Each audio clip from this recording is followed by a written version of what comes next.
ボス日進月歩塩田正彦です。今日も加藤先生にお呼びいたしました。お願いします。お願いします。で、僕この前受けて、例えば正面突きであったりとか正面打ちとかこう打って、でこっちが力を入れれば入れるほどなんか受けが崩れされちゃうみたいなのがあるんですよね。で、ちょっと押田さんちょっといいですか。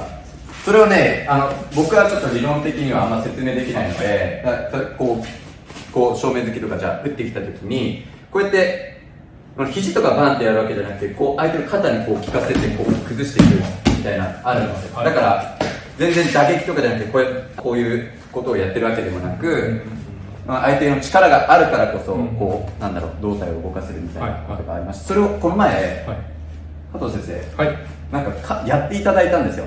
こっちが耐えれば耐えるほどあれなんで動いちゃうんだろうみたいなのがあったんで、それを説明していただけたらなと。普通こういうと高い上に重心違いますね。だけど私たちって落下してるんですよね。落下し続けてるんです。落下し続けてる。この状態だとこう落下しますけど、この状態でこうやったらこう落下しますよね。だからこの状態でここにこういう状態、床があるからこうなりますね。落下しませんね。床がなくなったら落下し続ける。だけどこの状態でどこかこれがもし大きなカスラだったらどっかに亀裂入りますよね。耐えられませんよね。それはどこかでそれを耐えようとしてしまうんです。でもその耐えようとしてるところが我慢します。この手だけでいくんじゃなくてこれですね。今もうだな見てる人分かんないです。もうだな僕めちゃくちゃ頑張ってんすよ。岩本さん耐えてるんですよ、ね、僕めちゃくちゃ抗ってうわ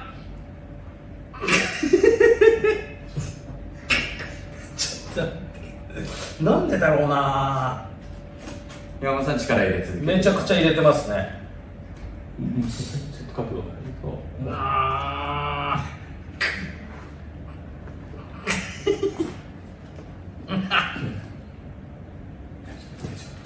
ちょっと足だけはしんどいんですけど、上半身どうですか。うわ、すごい治療だったんですかね。理想的ですよね。冗談じゃないですよ、これすごいっすね。なんかすげえ。そうすごいでしょ。技をこうねかけてもらった方が健康になるんですよ。だから僕もこう1箇条2箇条相手を健康にさせるためにほぐしてあげるつもりでやってるのがちょっと理想的な技でしょ。なんか自分受けた方がなんか肩すっきりしたなみたいになるんですよ。いや終わった後のイメージだと僕めちゃくちゃ力んで耐えてるんで、しびれたとか、筋肉痛かったみたいなんじゃなくて本当にスカッとしてるんです。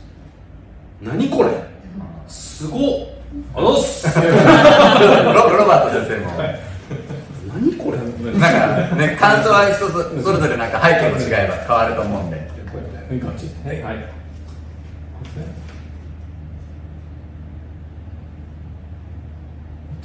もっと強く、そうです。すごいです、本当に。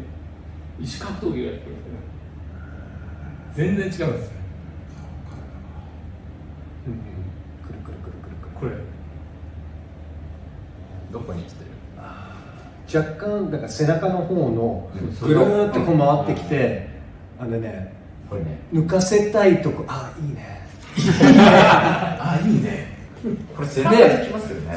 背中に来て今重心がこの指先見れば分かると思うんですけども、重心がこっちに来てるんで、もう重心取れで今かかとが浮いて、でこのバックライン背中の背面の方に。接触しているところはどんな感じなんですか。接触しているところは別にそんなに引っ張られてるような、あんまり情報がないんですよ。そうですね。ここあんま関係ないっていうか、なんか、よくわかんないです。今超右のいつも詰まってるところ。ここですかね。そう。今うんと戻りましたね。いや確かに。そう。でこの状態と一緒なんです。あんなにずっと落とされてると普通はこう戻らないんですよ。いや、いいです。すっごいね、楽ですね。受けた方がね。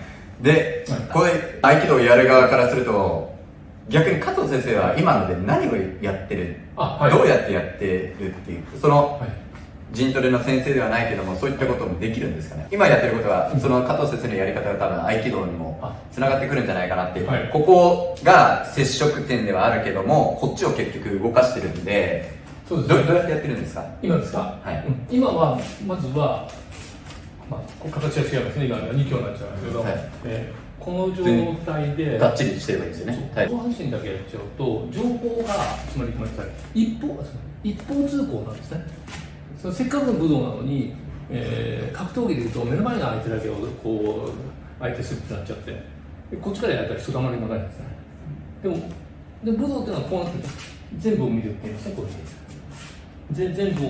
全部を見てて、こっちだけじゃなくてこっち、だからこっちだけじゃなくてこっち、上だけじゃなくて上も下もですね、それがとても分かりにくいんですけど、間違いなく正弘先生の体重が下に落ちてるんで 100% 落ちてるのは間違いないじゃないですか、それ落ちてってるんで、これ床があるから止まってますけど、床がない状態で考えると、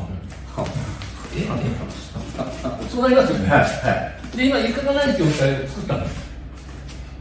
いや、一応急すぎて分かんないです。すみません。じゃあ、すごく簡単に言いましょうね。すごくすごいがっちり、がっちりいますよね。がっちり言ってもよくよく見てください。この線とこの線の延長線上にいると、正弘先生はがっちりしてても実はなん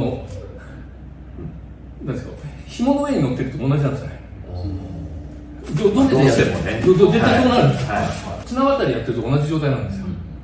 だから実はどんな状態でも不安定なので、こちらからその不安定のど真ん中を、ここがど真ん中ですよと教えてあげると、こういうことになってくる。いや本当にこっちは何もされてないような感じがしますけども、2つのこの間、ここですね、ここに乗ってくるんです。そうするとこれがバランスが崩れる方法と、体が一つになって、もうこう人体を広げないともう耐えられない状態を作ってるんです。水泳の飛び込みなんかもこう行きますよね、こういうことないですから。行けばこうやりたくなくても自然にこう、度胸の問題がありますけど、加藤先生はどうやってやってるんですか？僕はこれを、だってもう本当にあんまやってるように見えないですよね、なんか。もう力んでる感じも全くもう動いちゃってますから。崩されちゃってます。僕正弘先生の足の延長線上をもう綱渡りをしてると思ってるだけなんですよ。そうすると不安。今度それをでもそうは言っても不安定だから嫌だから耐えますよね。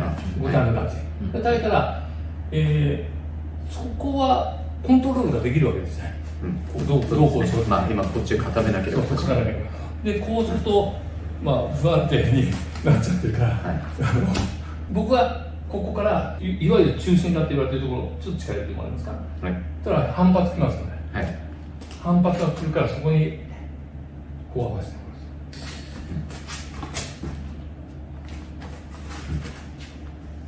じゃないですか。反発を利用されてるわけですよね。外力はないっていうか、ないんで、僕こういう系の武道系のお話で、その情報を渡さないっていうじゃないですか。で外力がないじゃないですか。なかったら僕動きようないじゃないっていつも思うんですよ。情報がゼロだったらベクトルが働いてないですから動かないじゃないって思うんですけど、何を動かして何を動かしてないのかみたいな。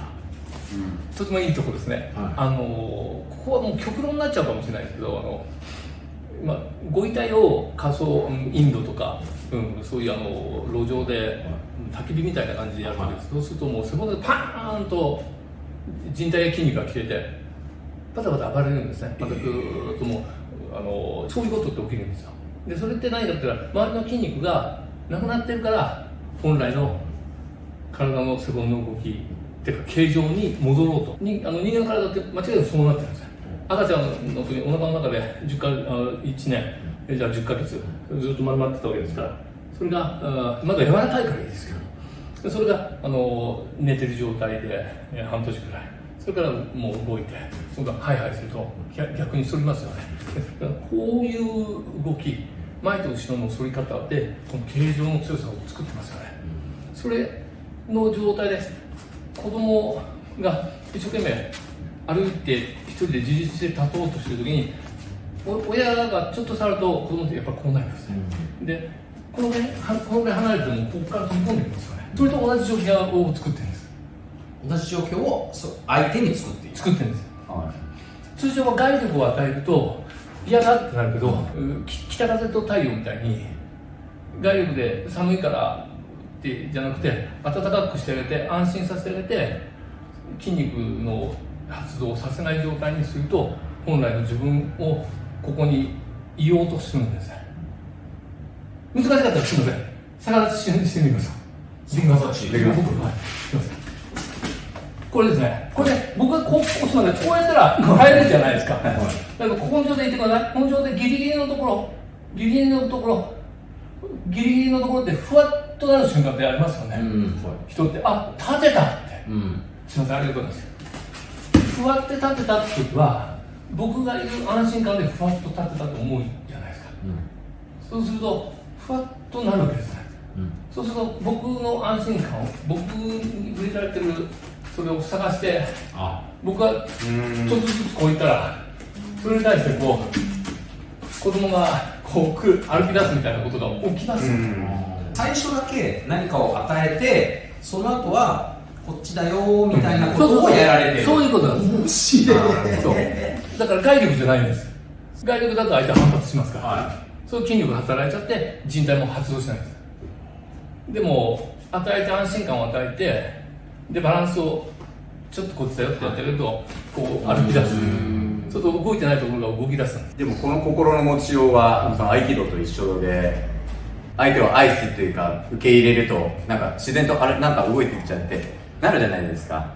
でも同じですよね。同じです。だから特に、対してなんか動かしてやろうとかは思わずも、ただ愛してればなんか自然とちょっとずつ1ミリずつでも動いていって崩れるのと同じで、そうすると筋肉を使わないから本来持ってるもっとリラックスしてくれるので人体が動くんです。で人体っていうのは、自分の意識で動かすことできないんです。だけど520キロ耐えることができるんです。さまざまなところ、どこもそうなんです。でものすごく強いんですね。520キロをぶら下げてもそれを耐えることができて破れることはないんです。人体とか切る人って520キロを超えた力が瞬間的にかかってるんですね。だから関節というよりも人体があるんだってことの稽古方法といいますかトレーニング方法を入れておかないと筋肉だけが常に強くなって人体に負荷がパンと当たって消えたってなっちゃいますね。ベタに江戸時代の女性が米俵めっちゃ担いでるみたいな写真っていうか絵みたいなやつ、あれは全然実現可能。可能ですね。全然可能ですね。栄養はいらないんですね。人体というのは栄養がいらない。休息がいらないんです。筋肉のようにプロテインいらないし、トレーニングしなきゃダメってことはないんです。トレーニングしなくても大丈夫なんです。これはちょっと言葉に過ぎるかもしれないんですけど、達人と言われている方々がご高齢の方が多い。一つには筋肉が痩せて使えなくなって、それでかなる。それで何かをこう得られた。もともと持ってますから。それが現れてきた。もともと人間がこの誕生したってことはもう宇宙に放り出されたのと同じですね。戻れないわけですから、お腹の中に入ってもう一回作り直すなんてことできないわけですね。でお腹から出てしまったってことは全部を備えた状態で生まれて育っていく中で、赤ちゃんの動き最初にこうなって伝え歩きして、これ高齢者の方が、移動するときに似てますよね。つまり赤ちゃんと高齢者の動きって実はどこが違うかって筋肉が、そう発達してたのが衰えたっていうことになるわけですよ。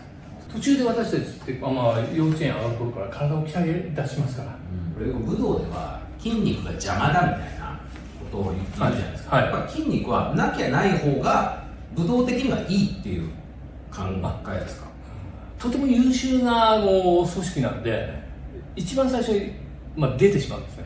筋肉筋肉が出ても、筋肉ってこう伸び縮みが大丈夫ですよって言ってもこうやっても伸び縮みが起きちゃうんですよ。でも靭帯っていうのは関節部分とかこう靭帯全体に入ってますが、伸び縮みしないんだよね、靭帯って。だから切れるんですけども、筋肉そのものを完全に固めてしまったら、靭帯と同じように今度は伸び縮みしなくしてしまえばいけるかなと思います。筋肉があってもそれをうまくコントロールできるんであれば問題はないんじゃないかと。ただ出来上がってしまいますけど、優秀がゆえに、優秀が緩める方法としてみんな緩めるとこうなっちゃうんですね、緩めるとこういうふうに、そうじゃなくて、なんで中国系でこう担当校があるかっていうのは、これの答えをね明確におっしゃってくださる先生方はまだいないんですけど、これをやることによって、ちょっといいですか、ごめんなさい。はいはい。でこれを私まず持ってください。はい。持ってますよね。持ってます。はい。これ持ってください。はい。持ってますけど、はい、このスプレーの重さで持ってないですよね。以上で持ってませんか。このスプレーの重さで持ってみてください。このスプレーの重さで持ってみる。結構重たくないですか。はい。いいですか。はい。このスプレーの重さ。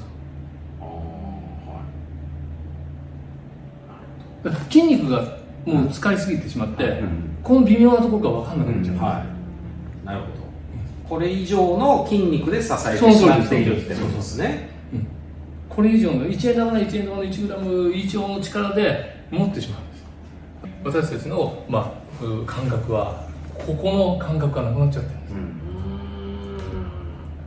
必ず持ってるけど持つのをやめた状態でこれやるってことは、もうそのもの自分の腕の重さそのものだけの維持するってことになると筋力はいらないですね。筋肉は自分以外の何かを持った時ですから。筋肉の状態はいらなくて状態。そうすると靭帯が発生したんです。力を入れてそれを崩すには本当に人間って2本足で立ってること自体がおかしいんで、結局相手と同調っていうかして崩すっていうことなんですけど、その加藤先生のやっぱ崩し方も僕たちがやってる合気道の崩し方もやっぱ同じで、その相手の力を利用してでやっつけようと思わないで赤ん坊のように愛せばこう崩せっていうことですよね。はい。なので人を崩すってことはいろんな手段があって、もう打撃とかでも崩れるかもしれないですけども、そういうことやってたら力の世界になっちゃいますから、今みたいな崩し方が合気道にも活かされるんじゃないでしょうか。ぜひ皆さんも試してみてください。